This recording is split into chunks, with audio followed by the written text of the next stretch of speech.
everyone. Thanks for tuning in to F1 Podcast. We're up to episode 95, Max. Oh, so close to 100. No, I can't believe it.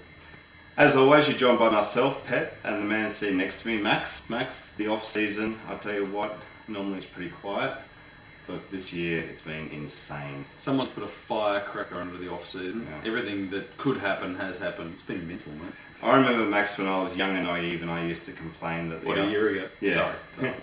No, when the FIA used to change the rules of F1, you know, every 6 months or every year, and I thought, oh man, they're doing it every year, but now they're doing it sort of every minute or every day.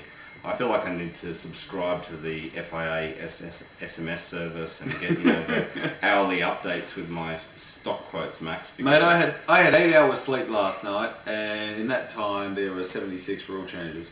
Exactly. We just don't know about them yet. And we don't normally have many notes, but we've got a huge lot of paper here with all these FIA changes, Max. It's crazy. Been mental. Oh, we knew there were going to be changes for 2009, but now we've got some of them in writing, so they're pretty interesting. I think you'd agree, mate. Yeah, they are very interesting. And, you know, besides that, there's been a little bit of testing in Jerez and also in the new Algarve circuit, Max, in Portugal. Nice pronunciation. Thank you, Max. I've also been looking at the Algarve circuit. It's kind of it's like a little Barcelona. It's a similar shape and it's got a little bit of everything. And it means Barcelona. and Jerez for the eye testing. But Max, let's talk about these FIA proposed changes. And as we said, we've got a big list here, so let's just go through them, mate. Let's. And we're not going to go through everything, though. No, we're not. So, you know, please, you know, if we don't comment on something, it's because we looked at this list and went, there's too much, you know. It's mental. We're going to go through the main parts for 09 and for 2010. So the first thing, Max, is engine, and they're going to double the life of the engine. They're going to limit the RPM to 18,000 RPM, and they're trying to reduce the cost of the engine by about 50%. So basically, Max, they're allowed to use 8 engines per season, and a few more in testing, but basically during the season, 8 engines. What do you think, mate? They've kind of doubled the engine reliability as far as I can see.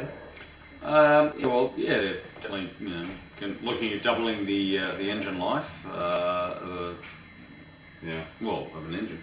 Yeah, exactly. Make it run twice as long. Doubling its life, and you know, as a cost-cutting measure, I can totally understand that. Limiting the engine output to 18,000 RPMs. They'll have to have scrutineers at every race, for every session. Yeah, they've been doing that for a while now, the RPM limiters, so they'll be watching that telemetry pretty closely. Yeah, I'm not, you know, to me, turning around to an engineer in an F1 team, especially someone who works on an engine, we're limiting it to 18,000 RPMs. Oh, okay, all right. It's his role, I guess, as the season progresses to certain instances increase those RPMs.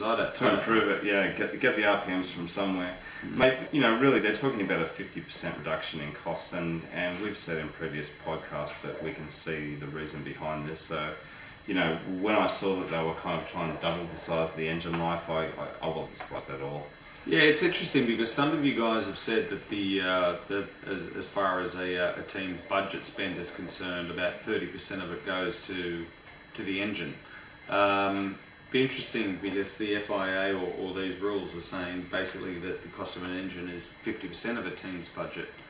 So I don't know who's telling porkies or or what. Who knows? Yeah. All right. Enough about engines. Yeah. The next one's testing, and it's one of those things in Formula One where, you know, Max and myself and you guys, you know, might love and really look forward to the testing and really look at those times very closely. But for the actual circus, for the race of Formula One, it doesn't make a huge impact. So they've banned testing in season now, so it's only going to be at Grand Prix where you can test. Yeah, I don't know whether you, or when I say you, I mean our European friends, whether or not you get footage of testing or anything like that, but here in Australia we don't get any coverage of it. But as you quite rightly said, we we look at all the times and the sector splits and all that sort of thing on the internet. And we look forward to it. Yeah, and if we were in Spain, we'd be there, watching the cars go around, but we're sort of purists, and people who are watching races don't necessarily get any benefit from that.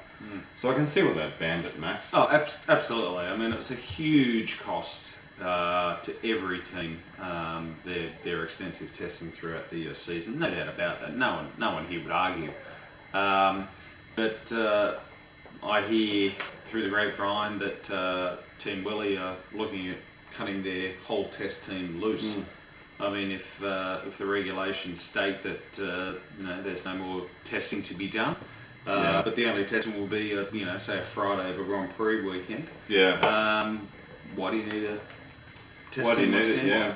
So I think all these changes are designed just to slice a little bit off the teams where they've got 20 people there, $10 million over there. They just slice that off, like you said, mate. Yep. Mate, the other one is the wind tunnel. They're going 60% scale, so that no full scale wind tunnels anymore. And I remember making a comment on the podcast months ago about how many wind tunnels do you need and what does that contribute to the spectacle, really. So I agree with this one, mate. They don't really need to run wind tunnels 24 hours a day, have 17 wind tunnels, with beryllium, cafeterias and lattes. Mate, look, I hear where you're coming from. My argument about the whole wind tunnel thing is let's limit the number of hours per year that a team's allowed to use their wind tunnel. And still let them run 100%. Yeah. Okay. So instead of being able to use, in some instances, 2 wind tunnels, but let's say you've only got 1 wind tunnel for argument's sake. Right, you're only going to be limited to, instead of 6,000 hours a year or whatever it is, 500 hours. Yeah, exactly. Yeah. And we're going to send a delegate around who's going to watch you guys like a hawk. Could have done that. 60% scale model on a wind tunnel, fine. Yeah. But how many wind tunnels are you allowed to use? That's my first argument. And second of all, why don't you just limit the hours? And there's this big balance as well between the CFD side, the computer generated side, and the actual wind tunnels. So you mean computational fluid dynamics? But that's right. Yeah, that's right. I thought that's what you meant. So run it all on a computer and don't worry about the wind tunnel, Max. Yes. Anyway, let's go on to the next one, which is race weekend. They're trying to sort of share information a little bit more with the tyres and the fuel and things. I mean, as you guys would know, they've got spotters all over the place who are. They've got stopwatches, and these personnel are designed to, basically spy on the other teams, Max. Stopwatches, click. Click. Exactly. So if they share the information, there's no need for spotters, so they shave off another few personnel, Max, and policing's always a problem, but I can see why they're doing it. Yeah, I can see why it's been proposed. Whether or not that will become reality, I don't know. But look, in theory, it's a good idea, except for the fact that I'd find it really hard to see like Ferrari and McLaren in the same room saying, "Well, we're running this, we're running these guys, sharing all that, and at these PSI." And all that sort of thing. I find that very strange, but anyway. Right, Max, we're going to finish off. They're concerned about the sporting spectacle, so they, to finish off, they're just going to, ask our opinions, and they're going to do some global public relations, Max, and just see. They've already released the 2010 regulations, which we'll talk about in the next video, but they just want to do that little survey, Max. They want to know what we're thinking. So. Which is kind of funny because we've been for, a number of years now screaming for the things that we'd like to have happen. But it's good that they're looking for our feedback. I look forward to joining that survey. I suggest that what they if I can find it.